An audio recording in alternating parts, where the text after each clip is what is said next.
You know, the critics are saying, oh, Farrakhan talking all this black talk and went over to this white man, L. Ron Hubbard. Stop.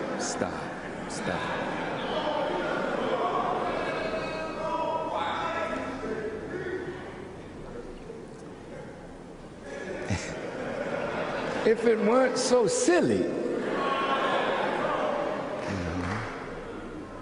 I am you. I haven't changed my religion. You know, all the prophets taught us to seek truth. From the cradle to the grave. He said, wherever knowledge is, you should seek to be a possessor of it.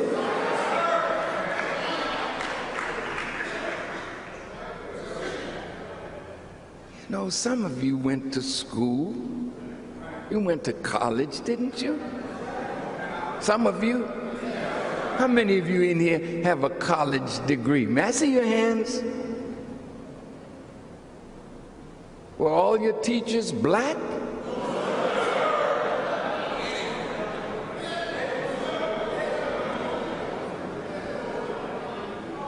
They weren't? You mean to tell me you sat in a class with a white professor and got you a degree and now you're working for white people, getting a salary? Did you ask your teacher, how many times have you called black people nigger?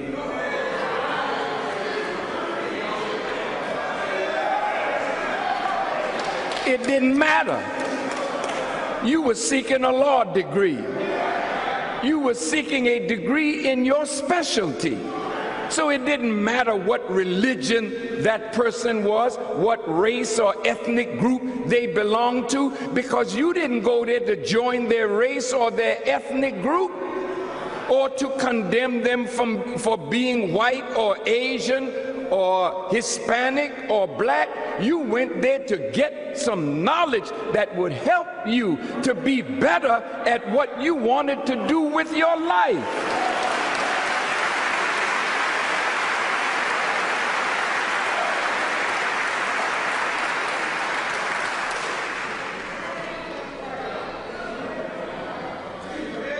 You know, I have been fighting cancer since 1999 or 98 when we discovered it, or 97. And it almost killed me. My first experience with doctors was at Howard University Hospital, because I saw a cartoon in a New York newspaper that had Farrakhan on a gurney with Jewish doctors and they had X's around my neck, and these doctors were going to execute Farrakhan. So I said, well, maybe I better get out. I better go find me some black doctors that may have a better idea. So I was so sick, they put me on a plane. My daughter's a nurse. Oh, by the way, she didn't get her degree from a black school. She got it from DePaul University. And her teachers were white. What about that? Did that make her less my daughter? Did that make her less a Muslim? Did that make her less a concerned black person for the rise of her people? And because she went to DePaul under those white professors and got her degree, she saved my life.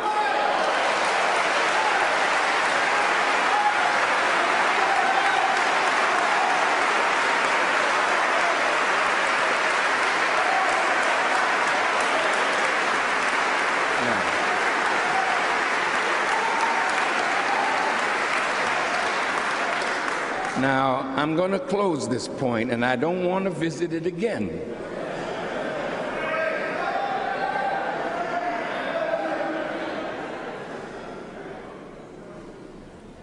Do you know that there are no people on this planet who have suffered the kind of slavery that black people in America and the Western Hemisphere have suffered?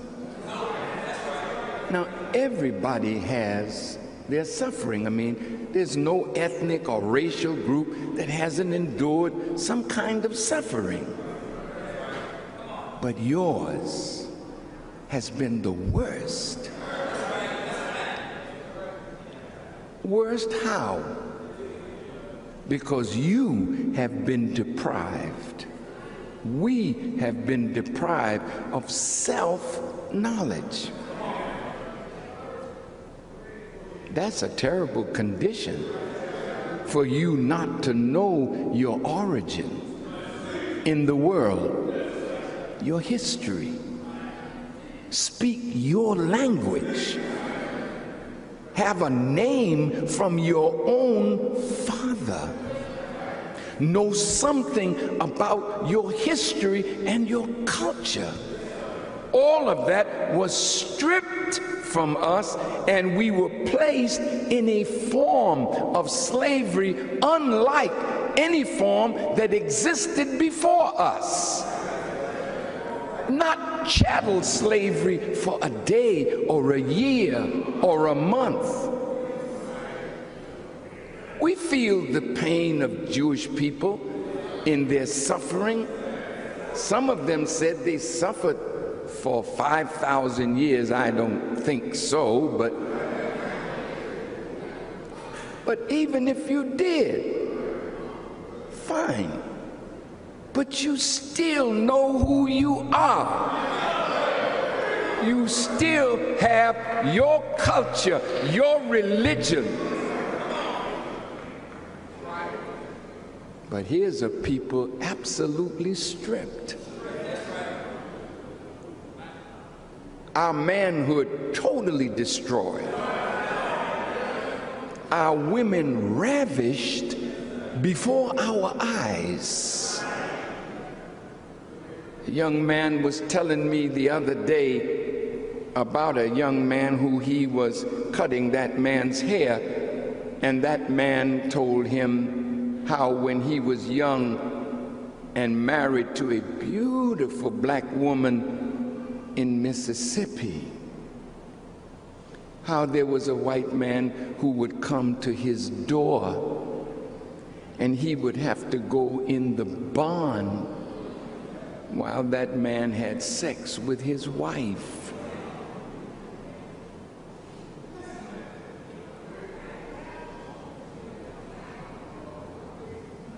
She would be crying and saying, oh, she didn't want to have any relationship with that man. But his manhood was not such that he would die before he let another man take advantage of his wife, kill the man, kill himself, kill his wife, before he let anybody just have her like that.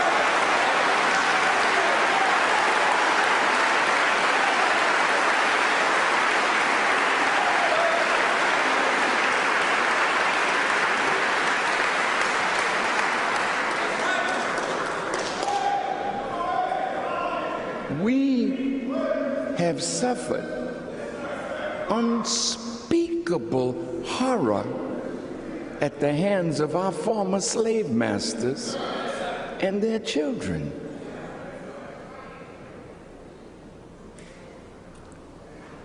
Look at your women. How many of them have grown up in this world with their virtue intact until they married? How many of them have been raped, are the victims of incest?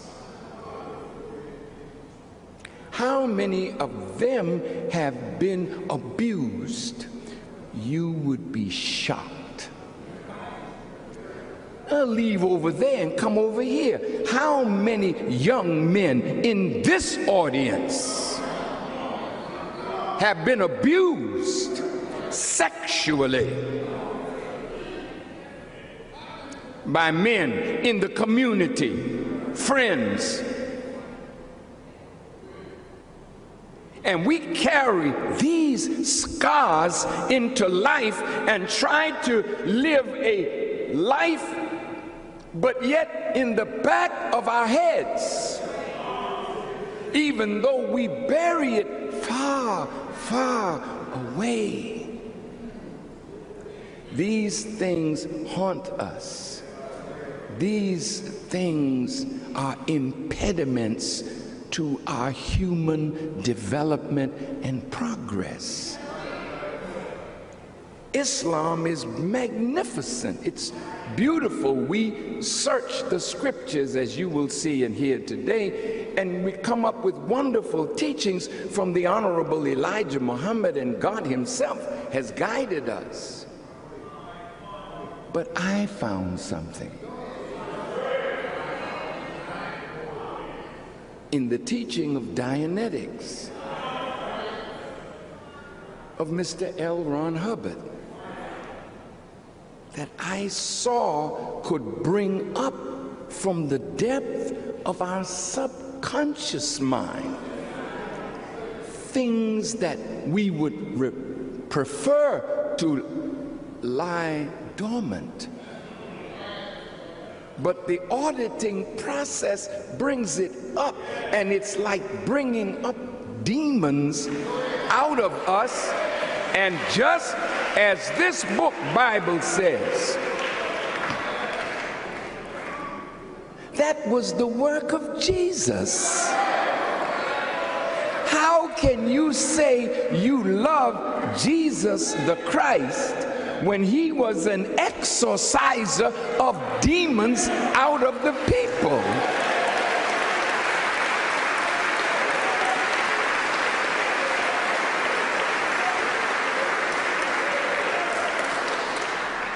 And when the demons were coming out, they were screaming.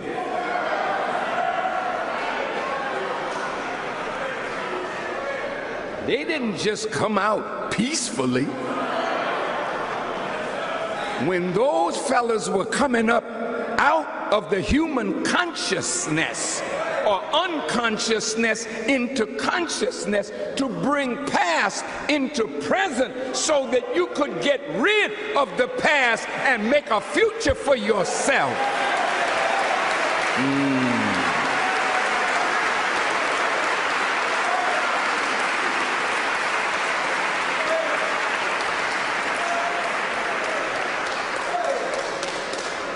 How could I see something that valuable and know the hurt and sickness of my people and not offer it to them? So the criticism, well, you know, Mr. Hubbard was a racist. I don't know that. I don't know that. And I wouldn't care.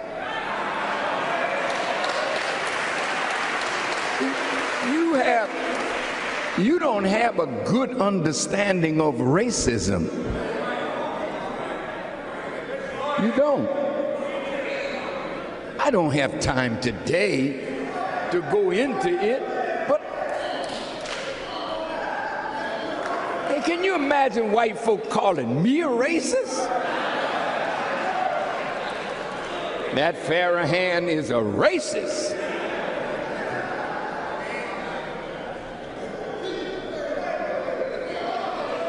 Wait, how am I a racist? Well, you talk bad about white people. No, white people history talks bad about them.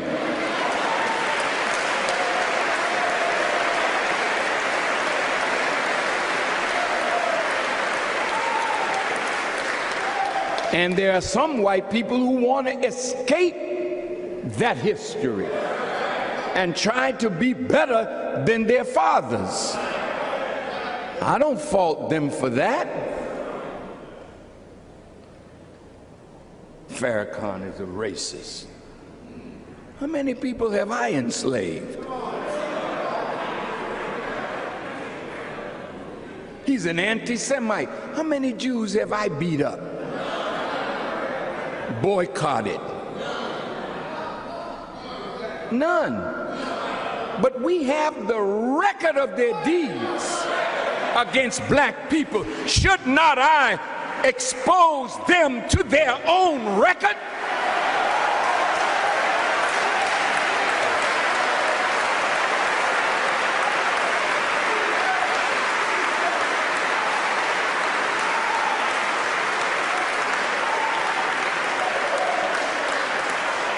Some of you, my silly brothers and sisters, would say, get over it. Get over what? You can't keep talking about what happened yesterday. Hell, what happened yesterday is what's driving your madness today.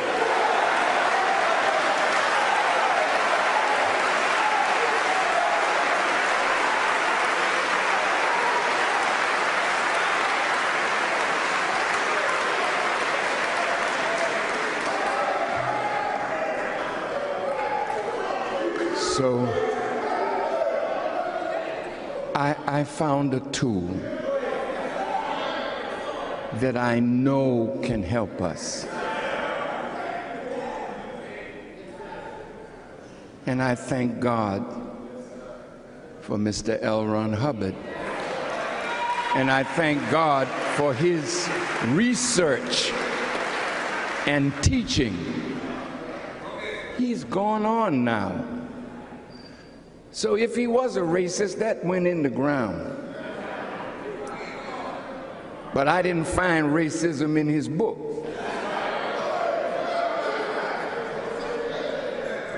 If he was a hater, that went in the ground. But I didn't find hate in his books.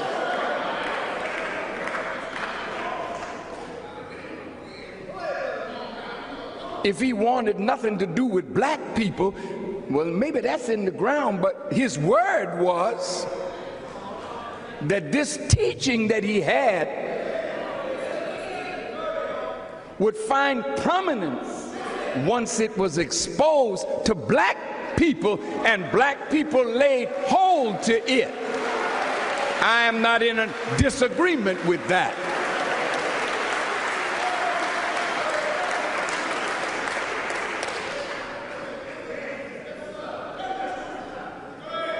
So you can continue to criticize me. I'm not going to argue with you. I'm not going to be displeased with you. I'm going to keep on loving you until I love you into sense. Because you can't break me down. All evil said and done to Farrakhan does not bother me.